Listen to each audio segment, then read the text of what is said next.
नाम नहीं पहचान बनाना है, बिहार दरोगा का वर्दी पहनकर कानून का शान बढ़ाना है। यदि आप भी चाहते हैं कि बिहार दरोगा के वर्दी पहनकर कानून का शान बढ़ाना, तो आप लोग के लिए कुछ इसी प्रकार से रुतबे वाले वैकेंसी का नोटिफिकेशन जारी किया गया है। तो आज की इस वीडियो में हम आपको बताएंगे कि इसके लिए कौन कौन लोग एलिजिबल होंगे, आवेदन करने के लिए कितना फीस आप लोग को देना पड़ेगा, इसका सिलेक्शन प्रोसेस क्या रहने वाला है, ए टू जेड जानकारी इस वैकेंसी के बारे में मैं आप लोग को बतलाने वाला हूं। तो आपसे रिक्वेस्ट रहेगा कि इस वीडियो को बिना स्किप किए हुए पूरे एंड तक जरूर देखिएगा। तो चलिए बिना किसी देरी के सेशन को स्टार्ट करते हैं और इस वैकेंसी के बारे में पूरा विस्तार से समझने का प्रयास करते हैं, क्योंकि ये वैकेंसी जो है रुतबे वाली वैकेंसी है। तो सभी लोगों का जो है प्रयास रहता है हमारे शरीर पर भी रुतबे वाले वर्दी चाहिए, तो ये जो है सभी लोगों का प्रयास रहता है। तो चलिए आपके प्रयास के बारे में जो है थोड़ा सा हम बतलाएं कि आप लोग को जो है किस प्रकार से गुजरना पड़ेगा यदि रुतबे वाले जो है वर्दी का चाह रखते हैं। तो भर्ती से जुड़े मुख्य यहाँ पर पॉइंट देख लेते हैं। तो कुल पद जो है 150 है और महत्वपूर्ण तिथि को हम लोग देख लेते हैं। तो आवेदन करने की जो तिथि है ये 9 जुलाई 2026 से स्टार्ट हो चुकी है और 9 अगस्त 2026 तक जो है इसका आवेदन होने वाला है। तो एक महीने का जो है समय दिया गया है आवेदन करने के लिए। शैक्षणिक योग्यता का हम लोग बात करें तो किसी भी मान्यता प्राप्त विश्वविद्यालय से यदि आप लोग स्नातक यानी ग्रेजुएशन पास हो चुके हैं तो आप लोग इसके लिए एलिजिबल हैं। इसके साथ साथ हम लोग एज क्राइटेरिया के देख लेते हैं पॉइंट। तो यहाँ पर आयु सीमा देख लीजिएगा। यहाँ पर बतलाया गया है कि जो आपका एज काउंट किया जाएगा ये 1/8/2025 के आधार पर किया जाएगा। इसके बेसिस पर आपका उम्र जो है कम से कम 20 वर्ष होना चाहिए और मैक्सिमम जो है 37 वर्ष होना चाहिए जनरल कैटेगरी के लोगों के लिए। यहाँ पर जो है कैटेगरी वाइज छूट भी रहता है, जिससे महिलाओं को स्पेशल छूट दिया जाता है। तो महिलाओं का मैक्सिमम उम्र जो है 40 वर्ष होना चाहिए और जो यहाँ पर आरक्षित वर्ग के लोग हैं, जो आरक्षित वर्ग के कैंडिडेट होंगे उनके लिए जो है उनके नियम के अनुसार छूट दिया जाएगा। तो आई होप कितना पॉइंट आप लोगों को क्लियर हो गया होगा। आवेदन शुल्क हम लोग बात कर लेते हैं। तो सभी श्रेणी यानी general, OBC, EWS, SC, ST के लिए जो है 100 रुपया निर्धारित किया गया है। जैसे कि आप सभी लोग जानते हैं कि बिहार का कोई भी वैकेंसी आता है उसका जो है 100 रुपया ही आवेदन शुल्क लगता है।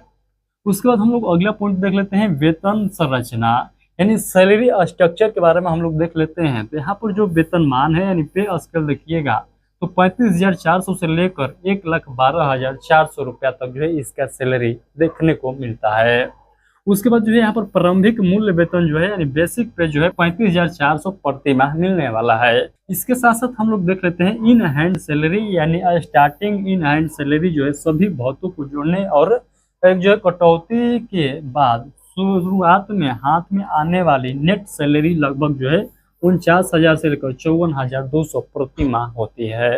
ये जो हो गया ये स्टार्टिंग में आपका मूल वेतन हो गया और इसमें जो है आप लोगों का अनेक भाता भी शामिल रहेगा, यानी निम्न प्रकार के भाता भी शामिल करके ये जो पेमेंट आपका हो जाएगा ये 49,000 से लेकर 54,200 के बीच में जो है हो जाता है।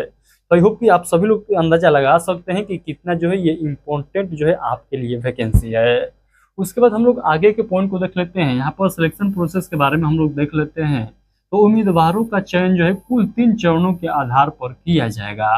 पहला चरण क्या है? तो पहला चरण में लिखित परीक्षा यानी रिटन एग्जाम आप लोग को देना होगा।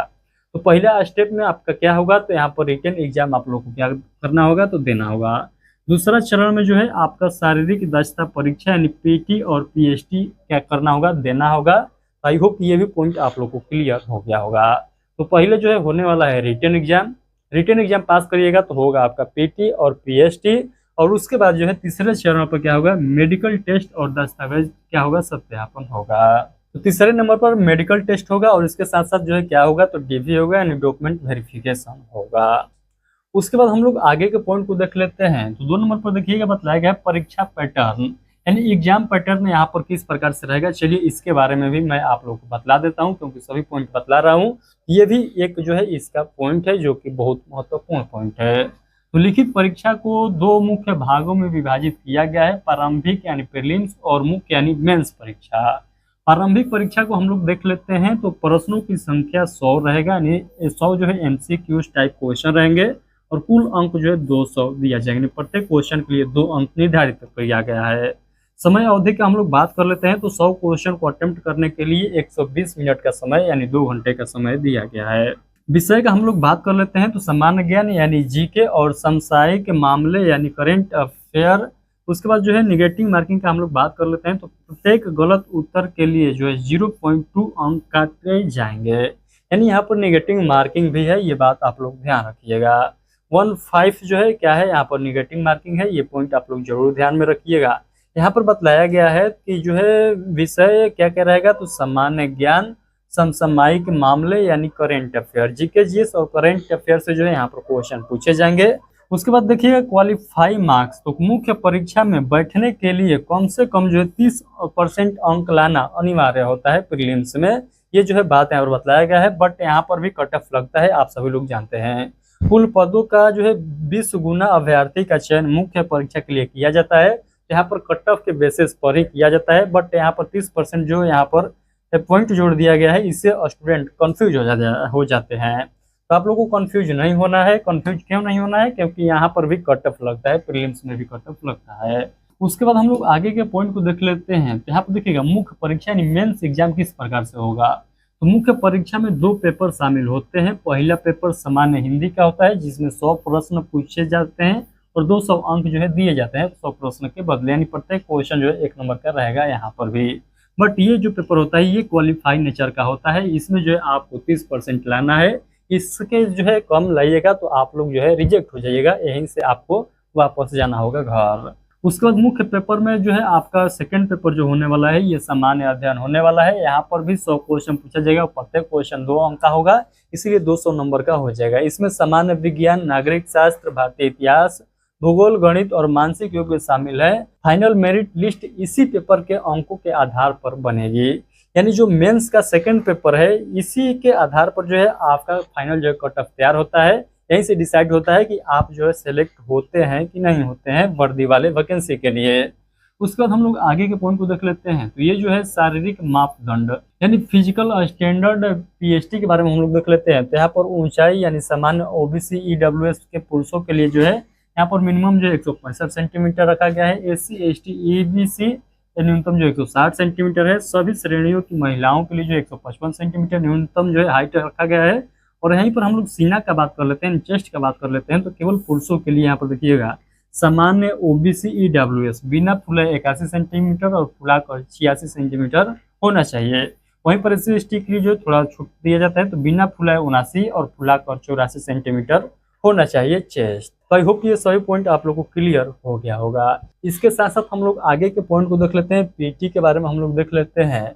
तो फिजिकल एफिशिएंसी टेस्ट के बारे में हम लोग देख लेते हैं। तो यह परीक्षा केवल क्वालिफाइंग यानी प्राकृतिक होती है, इसके अंक मेरिट में नहीं जुड़ते हैं। इसमें जो है सबसे पहले होगा दौड़ आप लोग को देखिएगा ध्यान से, तो 1600 मीटर का दौड़ होगा और इसको जो है 6.5 मिनट में क्या करना होगा, पूरा करना होगा। महिलाओं के लिए देखिएगा तो 1 किलोमीटर की दौड़ होगी और 6 मिनट में क्या करना होगा, पूरा करना होगा। ऊंची कूद यानी हाई जंप में देखिएगा तो पुरुषों के लिए जो है न्यूनतम 4 फीट और महिलाओं के लिए न्यूनतम जो है 3 फीट रखा गया है। लंबी कूद यानी लॉन्ग जंप में देखिएगा तो पुरुषों के लिए जो है न्यूनतम कितना है, तो यहाँ पर 12 फीट और महिलाओं के लिए न्यूनतम 9 फीट रखा गया है। यहीं पर हम लोग गोला फेंक या शॉर्ट पुट का हम लोग देख लेते हैं। तो पुरुषों के लिए 16 पाउंड का गोला जो है न्यूनतम जो है 16 फीट फेंकना होता है और महिलाओं के लिए 12 पाउंड का गोला न्यूनतम 10 फीट फेंकना होता है। तो आई होप ये आप लोग को पीटी के बारे में भी क्लियर हो चुका है। तो जितना भी पॉइंट आज के इस वीडियो में मैं आप लोग को बतलाया हूँ, आई होप कि सभी पॉइंट आप लोग को क्लियर हो गया होगा। इतना बतलाने के बावजूद भी आप लोग के मन में कोई डाउट रह जाता है तो बेहिचक इस वीडियो के कमेंट बॉक्स में अपना डाउट रख सकते हैं।